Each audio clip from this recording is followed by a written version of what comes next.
I had seen a dawn like this one only twice in my life.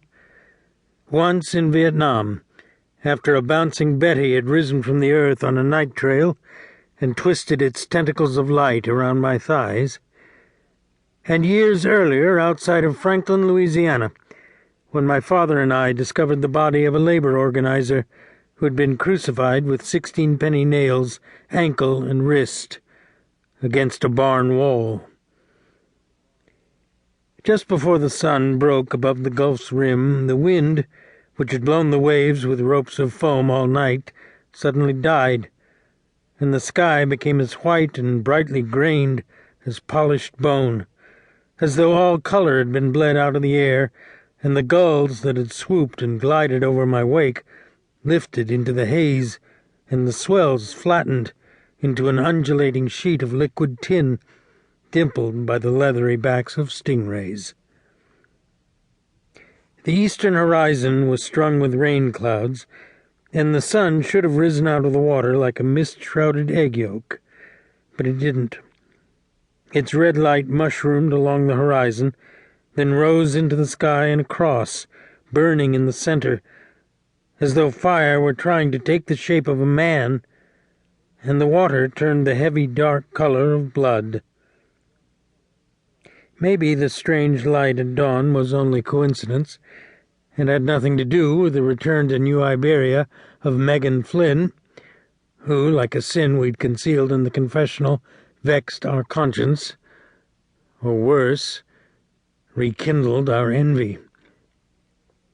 But I knew in my heart it wasn't coincidence, no more so than the fact that the man crucified against the barn wall was Megan's father, and that Megan herself was waiting for me at my dock and bait shop 15 miles south of New Iberia, when Cleet Purcell, my old homicide partner from the 1st District of New Orleans, and I cut the engines on my cabin cruiser and floated through the hyacinths on our wake, the mud billowing in clouds that were as bright as yellow paint under the stern.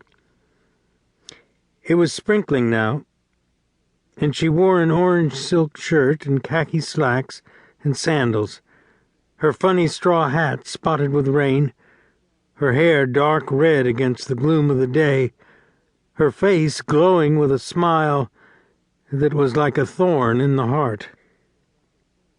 Cleet stood by the gunwale and looked at her, and puckered his mouth. "Wow," he said under his breath.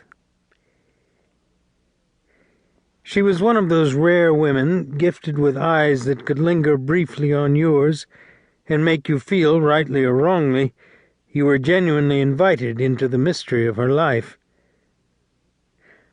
"I've seen her somewhere," Cleet said, as he prepared to climb out on the bow. "Last week's Newsweek magazine," I said. "That's it. She won a Pulitzer Prize or something. There was a picture of her hanging out of a slick," he said. His gum snapped in his jaw. She'd been on the cover, wearing camouflage pants and a T-shirt with dog tags around her neck, the downdraft of the British helicopter whipping her hair and flattening her clothes against her body, the strap of her camera laced around one wrist, while below, Serbian armor burned in columns of red and black smoke. But I remembered another Megan, too, the in-your-face orphan of years ago, who with her brother would run away from foster homes in Louisiana and Colorado until they were old enough to finally disappear into that wandering army of fruit pickers and wheat harvesters whom their father, an unrepentant IWW radical, had spent a lifetime trying to organize. I stepped off the bow onto the dock and walked toward my truck to back the trailer down the ramp. I didn't mean to be impolite. I admired the Flynns, but you paid a price for their friendship and proximity to the vessel of social anger their lives had become. "Not glad to see me, Streak?" she said. "Always glad. How you doing, Megan?"